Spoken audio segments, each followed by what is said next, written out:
Hello friends, welcome back to my channel. आज हम पढ़ने वाले हैं राजस्थान के दुर्ग। तो पहला दुर्ग पढ़ेंगे हम चित्तौड़गढ़ दुर्ग।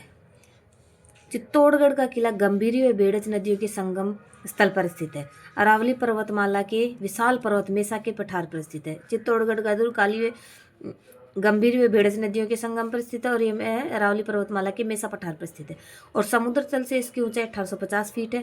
क्षेत्रफल की दृष्टि से देखें तो इसकी लंबाई 8 किलोमीटर व चौड़ाई 2 किलोमीटर है। दिल्ली से मालवा और गुजरात जाने वाले मार्ग पर स्थित होने के कारण प्राचीन और मध्यकाल में इस किले का विशेष सामरिक महत्व था।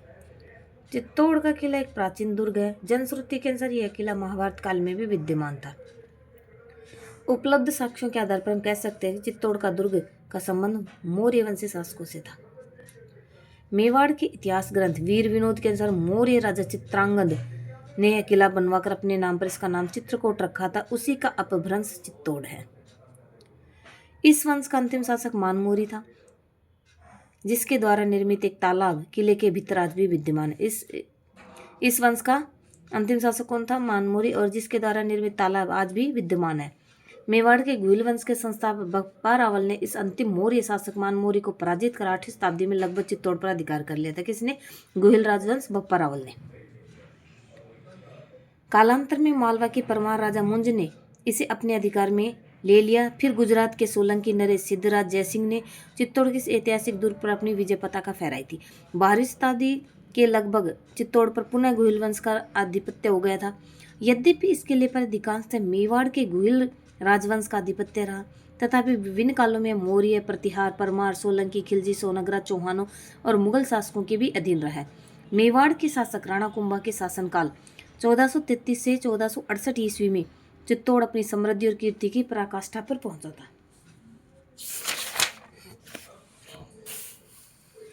कुंभा ने चित्तौड़ के प्राचीन किले का जीर्णोद्धार करवाया तथा उसकी सुदृढ़, प्राचीन, उन्नत बुर्जों व विशाल प्रवेश द्वारों का निर्माण करवाकर एक अभेद्य दुर्ग का स्वरूप प्रदान किया था। कुंभा ने इसे चित्तौड़ के प्राचीन किलों का जीर्णोद्धार करवाया था। और वीर विनोद के अनुसार कुंभा ने चित्तौड़ के किले में विजय स्तंभ, कुंभश्याम मंदिर, लक्ष्मीनाथ मंदिर, रामकुंड इत्यादि बनवाए थे। वीर विनोद के अनुसार कुंभा ने क्या क्या बनवाए थे? विजय स्तंभ, कुंभश्याम मंदिर, लक्ष्मी मंदिर, रामकुंड मंदिर इत्यादि। उसने कुकड़ेश्वर के कुंड का जीर्णोद्धार करवाया था और किले का रास्ता जो बड़ा विकट था उसमें 4 दरवाजे और परकोटियां तैयार करवाकर उसे सुगम बनाया था। इस संबंध में इतिहासकार जी.एच. ओझा ने लिखा कि पहले चित्तौड़ के किले पर जाने के लिए रथ मार्ग नहीं था, इसलिए कुंभा ने रथ मार्ग बनवाया। किले में 7 प्रवेश द्वार बनवाए थे। तो चित्तौड़ के किले में ये रथ मार्ग ये किसने बनवाए? कुंभा ने। और फिर 7 प्रवेश द्वार भी बनवाए थे। इसमें प्रथम दरवाजा पांडनपोल और कहलाता है। इसके बगल में प्रतापगढ़ के रावत भाग सिंह का स्मारक बना है। प्रथम दरवाजा पांडलपोल, इसके बगल में प्रताप के रावत भाग सिंह का स्मारक बना। चित्तौड़ के किले के दूसरे शाख के समय बहादुर शाह की सेना से लड़ते हुए वीरगति को प्राप्त हुए थे। किले का दूसरा प्रवेश द्वार भैरव पोल और तीसरा हनुमान पोल कहलाता है, जहाँ पर इन देवताओं की प्रतिमाएं स्थापित है। इन दोनों ऐतिहासिक दरवाजों के मध्य अकबर की सेना कड़ी टक्कर देने वाले जयमल और कल्ला राठौड़ की छतरियां बनी हुई है। कौन कौन से? दूसरा और तीसरा जो द्वार है, भैरव पोल और हनुमान पोल। तो यहाँ पे किस किस की प्रतिमा वो लगी हुई है? छतरी जयमल और कल्ला राठौड़ की छतरियां बनी है। और 1567-68 ईस्वी के अकबर के हमले से वीरगति को प्राप्त हुए थे। इसके बाद गणेश पोल, झोड़ला पोल और लक्ष्मण पोल दुर्ग के अन्य प्रवेश द्वार आते हैं। 7वां और अंतिम दरवाजा रामपोल है। इसके सामने मेवाड़ के आमेर ठिकाने के यशस्वी फत्ता सिसोदिया का स्मारक है, जिसने तीसरे साके के समय अपना बलिदान दिया था। पूर्व की ओर सूरजपोल चित्तौड़ दुर्ग का प्राचीन प्रवेश द्वार है। उत्तर की ओर दक्षिण दिशा में लघु प्रवेश द्वार या खिड़कियां बनी है, जिसमें उत्तरी दिशा की खिड़की लाखोटा की बारी कहलाती है।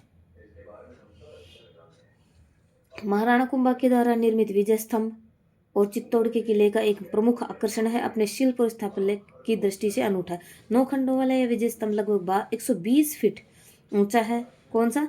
ये विजय स्तंभ 120 फीट ऊंचा है और उसके 9 खंड यानी मंजिलें नवनिधियों के प्रतीक है। लोक विश्वास के अनुसार महाराणा कुंभा ने मालवा के सुल्तान महमूद खिलजी पर अपनी विजय के उपलक्ष्य में 1440 ईस्वी में इसका निर्माण करवाया था, जिसकी प्रतिष्ठा विक्रमी संवत 1505 ईस्वी में की हुई थी। यह हिंदू देवी देवताओं का जायबघर कौन सा? विजय स्तंभ। और मांडू के सुल्तान के विजय के उपलक्ष्य में कुंभा ने इसका निर्माण करवाया था। विजय स्तंभ की तीसरी मंजिल 9 बार अरबी भाषा में अल्लाह नाम अंकित है। कौन सी तीसरी मंजिल पर क्या अंकित है? अरबी भाषा में 9 बार अल्लाह नाम अंकित है। विजय स्तंभ में कुल 157 सीढ़ियां हैं। इसकी 8वीं मंजिल पर कोई प्रतिमा नहीं तथा 9वीं मंजिल बिजली गिरने से नष्ट हो गई, जिसके महाराणा स्वरूप सिंह ने पुनः बनवाया था। 9वीं मंजिल पर बिजली गिरने से 8वीं मंजिल पर बिजली गिरने से नष्ट हो गई थी 9वीं मंजिल, और जिसमें महाराणा स्वरूप सिंह ने पुनः इसको बनवाया था। विजय स्तंभ के प्रमुख शिल्पी जैता तथा उसके पुत्रों नापा, पुंजा, पोमा आदि इस कार्य में सहयोग दिया था। चित्तौड़ के किले के 11वीं-12वीं शताब्दी में बघेरवाल जैन जी द्वारा बनवाया गया था, और यह 7 मंजिला जैन कीर्ति स्तंभ भी उल्लेखनीय है, जो कि प्रथम जैन तीर्थकर आदिनाथ को समर्पित है। जैन कीर्ति स्तंभ किसको समर्पित है? आदिनाथ जैन तीर्थकर को समर्पित। यह स्तंभ 76 फीट ऊंचा है, नीचे 32 फीट और ऊपर की ओर 15 फीट चौड़ा है। चित्तौड़ का दुर्ग का आकर्षण सबसे बड़ा राणा रतन सिंह की रानी पद्मिनी के महल है, जो एक शांत और खूबसूरत जलाशय पर स्थित है। इन महलों में दक्षिणी पूर्व में 2 गुंबजाकार भवन जो गोरा और बादल के महल कहलाते हैं। महासती स्थान चित्तौड़ के राज परिवार का अंतिम संस्कार स्थल था, जहाँ पर अनेक छत्रियां और चबूतरे बने हुए हैं। महासती क्या है? चित्तौड़ के किले में राज परिवार का अंतिम संस्कार स्थल था, और किले के भीतर प्रमुख भवन में 9 कोठा मकान या 9 लखा भंडार एक लघु दुर्ग के रूप में है, जो कि बनवीर ने भीतरी किला बनवाने के उद्देश्य से बनवाया था। चित्तौड़ के किले में बहुत से मंदिर यहाँ विद्यमान। प्राचीन और भव्य मंदिरों में महाराणा कुंभा द्वारा निर्मित विष्णु के वराह अवतार का कुंभ स्वामी या कुंभ श्याम मंदिर, सूरजपोल दरवाजे के पास नीलकंठ महादेव का मंदिर, महासती स्थान बना समीदेश्वर मंदिर, मीराबाई का मंदिर, तुलजा भवानी का मंदिर, कुकड़ेश्वर महादेव आदि का मंदिर प्रमुख है। चित्तौड़ दुर्ग में स्थित रैदास की छतरी कालिका माता के मंदिर के विषय में इतिहासकारों की धारणा की मूलतः एक प्राचीन सूर्य मंदिर था, जिसका निर्माण लगभग 10वीं शताब्दी के आसपास हुआ था। क्या है? चित्तौड़ के दुर्ग में स्थित रैदास की छतरी कालिका माता के मंदिर के विषय में इतिहासकारों की धारणा है कि मूलतः एक प्राचीन सूर्य मंदिर था। क्या? कालिका माता का मंदिर पहले एक सूर्य मंदिर था।